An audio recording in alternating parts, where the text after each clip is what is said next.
Hello! അങ്ങനെ പത്രമാറ്റ് പുതിയ പ്രൊമോയില് നമ്മുടെ ദേവയാനി വീണ്ടും നമ്മുടെ ജലജയോട് മുന്നറിയിപ്പൊക്കെ കൊടുക്കുവാട്ടോ. അതായത് ജലജ എപ്പോഴും നവ്യയാണെങ്കിലും ആദർശിനെ താഴ്ത്തിക്കെട്ടിയാണ് ഇപ്പോഴും സംസാരിക്കുന്നത് നമ്മുടെ അബീനെ പൊക്കിക്കൂട്ടി.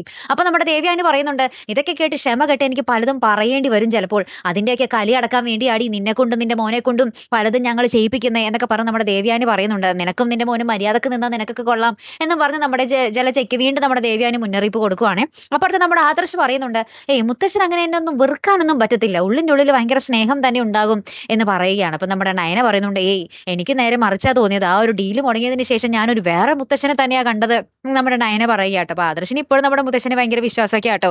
ഏറ്റവും ഒടുവിൽ നമ്മുടെ ആദർശ് മോന് വേണ്ടി നമ്മുടെ മുത്തശ്ശൻ നേർന്ന ആ ഒരു ശയന പ്രദക്ഷിണം അത് നേരുന്ന ഒരു കാഴ്ച തന്നെയാണ് നമുക്ക് കാണുവാൻ സാധിക്കുന്നത്. നമ്മുടെ മുത്തശ്ശൻ ശയന പ്രദർശനം ചെയ്യുന്ന ഒരു രംഗങ്ങൾ തന്നെ. അപ്പൊ എന്തായാലും നമ്മുടെ മുത്തശ്ശന്റെ പ്രാർത്ഥന പോലെ തന്നെ നമ്മുടെ ആദർശ് ശത്രുക്കളെ എത്രയും വേഗം വേരോടെ പിഴുതെറിയുന്ന നിമിഷങ്ങൾ തന്നെ ആയിക്കോട്ടെ നമ്മുടെ പത്രമാറ്റിൽ ഇനി വരാൻ പോകുന്നത്. കാത്തിരുന്ന് തന്നെ കാണുമ്പോൾ അടുത്തൊരു വീഡിയോയുമായി വരുന്നത് വരയ്ക്കും ഗുഡ് ബൈ.